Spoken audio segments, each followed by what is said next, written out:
उज्जैन में महाबल नाम का एक राजा रहता था। उसके हरिदास नाम का एक दूत था जिसके महादेवी नाम की बड़ी सुंदर कन्या थी। जब वह विवाह योग्य हुई तो हरिदास को बहुत चिंता होने लगी।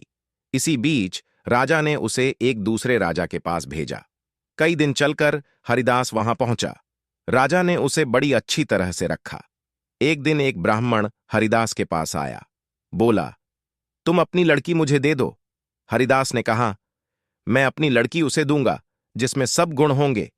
ब्राह्मण ने कहा, मेरे पास एक ऐसा रथ है जिस पर बैठकर जहां चाहो घड़ी भर में पहुंच जाओगे।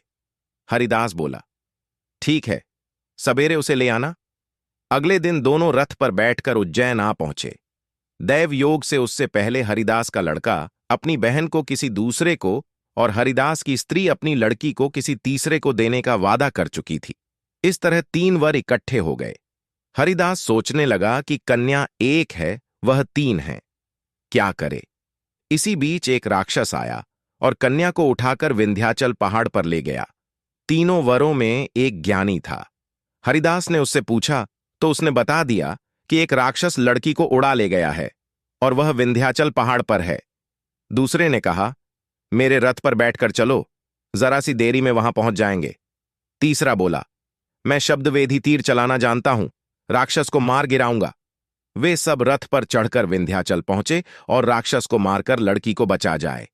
इतना कहकर बेताल बोला, हे राजन, बताओ वह लड़की उन तीनों में से किसको मिलनी चाहिए।